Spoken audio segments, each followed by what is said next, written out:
Salam Bapak Ibu dan saudara-saudara yang terkasih di dalam Tuhan Yesus Kristus. Kita akan masuk di dalam renungan ibadah Kamis Putih pada malam hari ini, dan kita akan menyambut renungan ini dengan memuji nama Tuhan dari Kidung Jemaat nomor 19.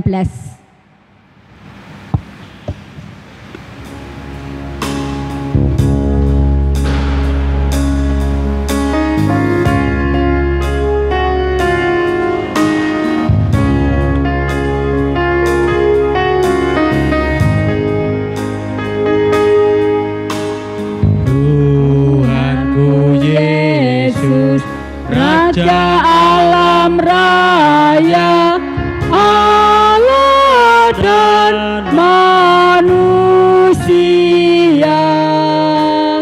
Kau ku kasihi, Kau junjunganku, bahagiaku yang bakal.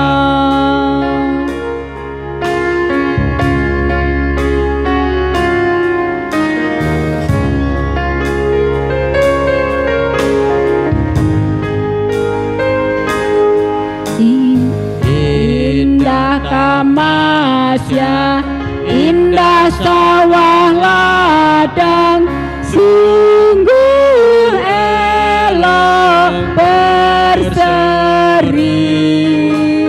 Yang lebih indah, Kau Tuhan Yesus, Engkau menghibur yang sedih.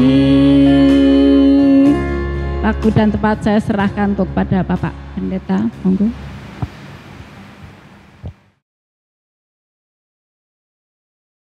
Dimanapun Bapak Ibu saat ini berada, saudaraku dan anak-anakku yang terkasih, dimanapun kau berada, di rumah masing-masing yang saat ini bersekutu bersama dengan kami di sini untuk memperingati Kamis Putih. Kita akan mendengar pesan-pesan dari perenungan Kamis Putih pada saat ini. Saya ajak kita bersama untuk membuka Alkitab kita di Matius 26 ayat 36 sampai ayat yang ke-46. Demikian sabda firman Tuhan. Di Taman Getsemani, maka sampailah Yesus bersama-sama murid-muridnya ke suatu tempat yang bernama Getsemani. Lalu ia berkata kepada murid-muridnya, "Duduklah di sini, sementara aku pergi ke sana untuk berdoa." Dan ia membawa Petrus dan kedua anak Zebedius sertanya, maka mulailah ia merasa sedih dan gentar. Lalu katanya kepada mereka, "Hatiku sangat sedih, seperti mau mati rasanya. Tinggallah di sini dan berjaga-jagalah dengan aku." Maka ia maju sedikit, lalu sujud dan berdoa katanya, "Ya Bapakku, jikalau sekiranya mungkin, biarlah cawan ini lalu daripadaku, tetapi janganlah seperti yang kukehendaki, melainkan seperti yang Engkau kehendaki." Setelah ia kembali kepada murid-muridnya itu dan mendapati mereka sedang tidur, dan mereka berkata kepada Petrus, "Tidakkah kamu sanggup berjaga-jaga 1 jam dengan aku? Berjaga-jagalah dan berdoalah, supaya kamu jangan jatuh ke dalam pencobaan. Roh memang penurut, tetapi daging lemah." Lalu ia pergi untuk kedua kalinya dan berdoa katanya, "Ya Bapakku, jikalau cawan ini tidak mungkin lalu, kecuali apabila aku meminumnya, jadilah kehendak-Mu." Dan ketika ia kembali pula, ia mendapati mereka sedang tidur, sebab mata mereka sudah berat. Ia membiarkan mereka di situ, lalu pergi dan berdoa untuk ketiga kalinya, dan mengucapkan doa yang sama itu juga. Sesudah itu ia datang kepada murid-muridnya dan berkata kepada mereka, "Tidurlah sekarang dan istirahatlah. Lihat, saatnya sudah tiba. bahwa anak manusia diserahkan ke tangan orang-orang berdosa. Bangunlah, marilah kita pergi. Dia yang menyerahkan aku sudah dekat. Demikian sabda firman Tuhan pada kita di Kamis Putih ini. Berbahagialah kita yang mendengar sabda firman Tuhan, merenungkan sabda firman Tuhan itu. Terlebih-lebih berbahagialah kita yang melakukan sabda firman Tuhan itu dalam kehidupan kita sehari-hari. Shalom Bapak, Ibu, Saudaraku yang terkasih. Damai sejahtera dari Tuhan kiranya turun atas kita semua. Penyertaan Tuhan kiranya menuntun hidup kita melalui berbagai pergumulan yang ada. Baik itu pergumulan di dalam keluarga kita, pergumulan di dalam pekerjaan kita, maupun pergumulan yang saat ini kita semua hadapi, yaitu pergumulan dengan virus corona yang saat ini sedang mewabah, baik itu di Indonesia maupun di negara-negara yang lain. Bapak, Ibu, Saudaraku yang terkasih dan yang senantiasa dikasihi oleh Tuhan Yesus Kristus, meskipun kita sedang menghadapi berbagai macam kondisi yang sekiranya untuk beberapa waktu ke depan kita tidak bisa berkumpul bersama dalam persekutuan yang indah seperti biasanya, tetapi saya senantiasa mengharapkan kita semua orang-orang percaya terus menjaga iman kita, terlebih-lebih terus menguatkan iman kita bersama-sama, dimulai dari keluarga kita masing-masing. Anak-anak menguatkan iman orang tua menguatkan iman anak-anak, supaya kita keluarga terus hidup di dalam kekuatan iman. Ada beberapa hal yang tidak saya sampaikan di dalam pesan Kamis Putih ini sesuai dengan apa yang kita baca saat ini. Bapak, Ibu, Saudaraku yang terkasih, ada satu firman Tuhan yang tidak saya baca untuk mengawali perenungan kita di ayat yang ke-36. Maka sampailah Yesus bersama-sama muridnya ke sebuah tempat yang bernama Getsemani. Bapak, Ibu, Getsemani adalah sebuah taman yang indah pada zaman Tuhan Yesus Kristus. Sebuah taman yang kerap kali didatangi orang-orang untuk menikmati keindahan atau menikmati damainya taman itu. Apakah kita tahu bahwa taman itu memiliki arti, yaitu pengirik atau pemerasan, di mana ini sering digunakan pada masa-masa yang dulu sebagai tempat untuk pemerasan anggur. Anggur itu akan menghasilkan sebuah minuman yang segar, yang nikmat, yang bisa dinikmati banyak orang, dan orang katakan ini adalah anggur yang terbaik. Anggur yang terbaik itu akan didapatkan ketika buah-buah anggur itu diperas sedemikian rupa, bahkan dipres, ada juga dengan manual, yaitu diinjak-injak oleh kaki manusia. Dengan proses yang diinjak-injak, dipres, ditekan itu, dengan harapan buah-buah anggur itu menghasilkan anggur minuman yang terbaik untuk dinikmati, menjadi penyegar bagi tubuh. Bapak, Ibu, Saudaraku yang terkasih, gambaran Getsemani, gambaran anggur yang harus benar-benar diinjak-injak sedemikian rupa supaya menghasilkan buah yang anggur, minuman anggur yang benar-benar nikmat itu, menjadi sebuah gambaran bagaimana perjuangan Tuhan Yesus Kristus. Tuhan Yesus Kristus harus menghadapi bagaimana Ia menghadapi banyak tekanan. Yang saat ini kita baca, hatinya benar-benar tertekan oleh kesedihan dan kegentaran.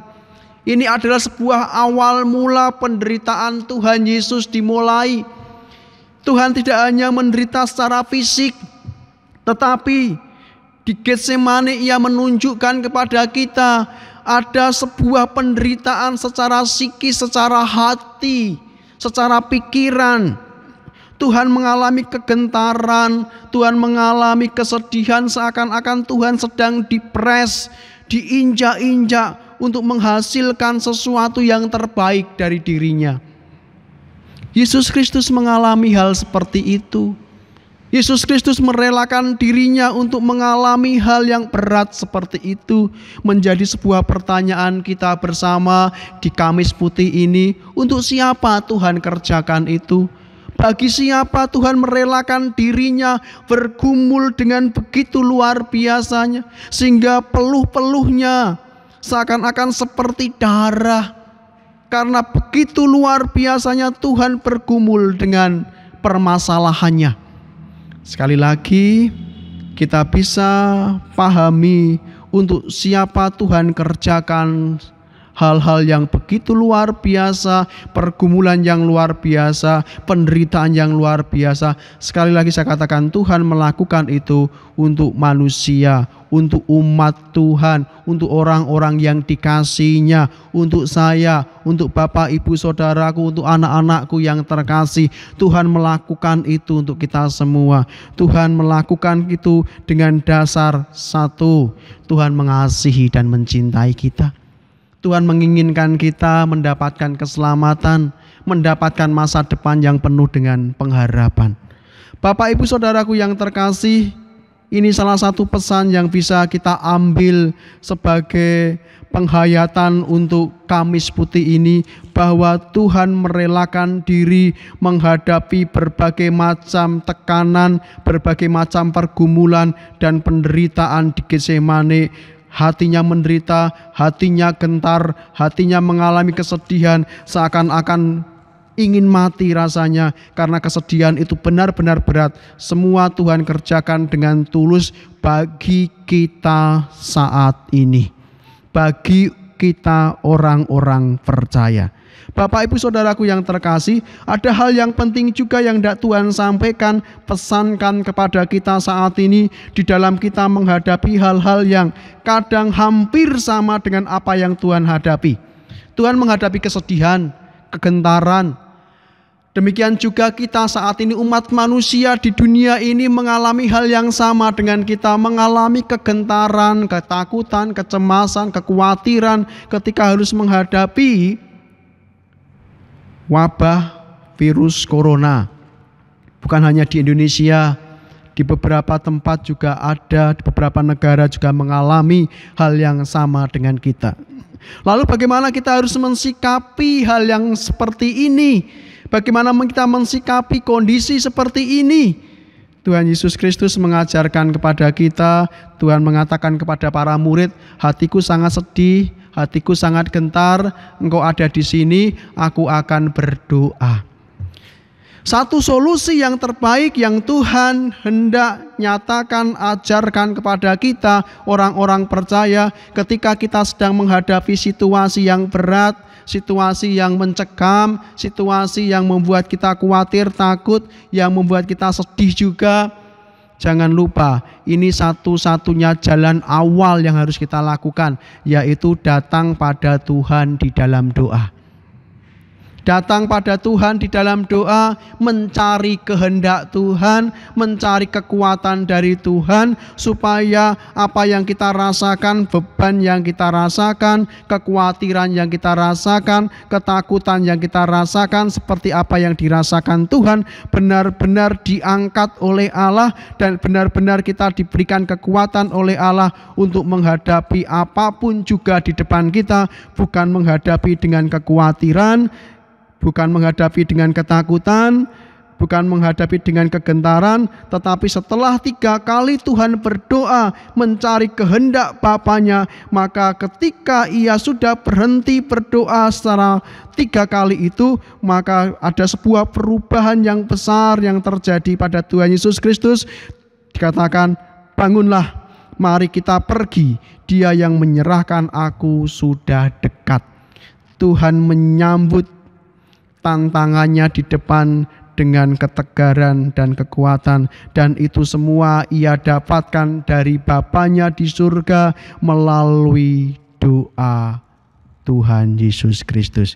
Bapak, Ibu, Saudaraku yang terkasih, pesan inti pada Kamis Putih ini, satu hal yang hendak saya sampaikan kepada kita. Jangan berhenti berdoa.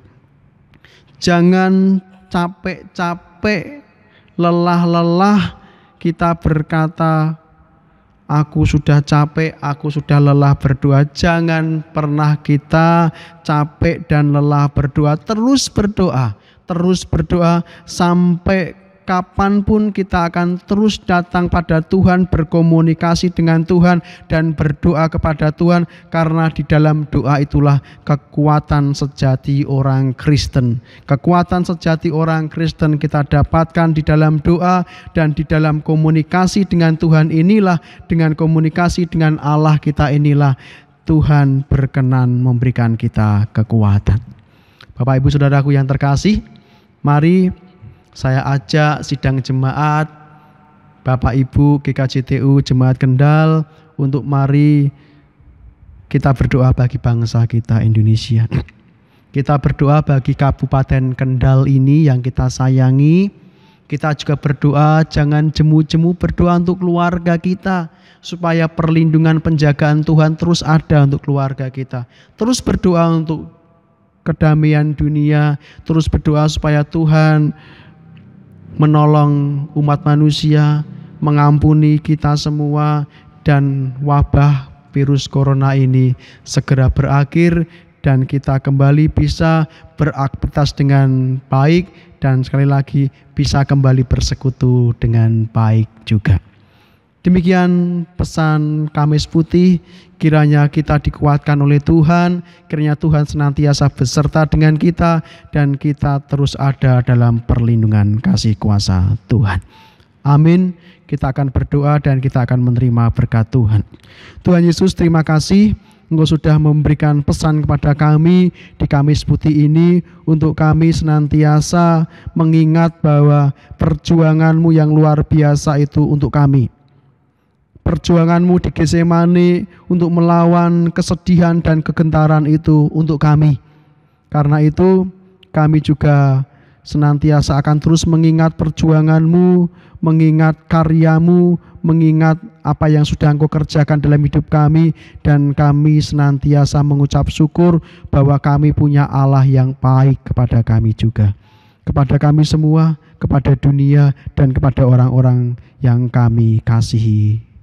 Tuhan, kami serahkan kehidupan kami masing-masing di dalam penyertaan-Mu, ketika kami dimanapun kami berada, dalam situasi kondisi apapun yang kami hadapi, kami percayakan hidup kami dalam tangan kuasa-Mu, dalam perlindungan Tuhan Yesus, sehingga kami terus kuat, kami tidak dihantui oleh ketakutan, kami tidak dihantui oleh kekhawatiran, tetapi kami terus harus berjaga-jaga dan terus tekun di dalam doa. Terima kasih Tuhan, ini doa kami panjatkan doa kami ini dalam tangan kuasa-Mu, dan kiranya Tuhan berkenan untuk memberkati kami semua. Berkat, rahmat, perlindungan, dan kuasa dari Tuhan Yesus Kristus kiranya senantiasa menyertai engkau dimanapun kau berada, melindungi engkau dimanapun kau berada, dan berkat Tuhan turun atasmu hari ini, dari sekarang sampai selama-lamanya. Amin.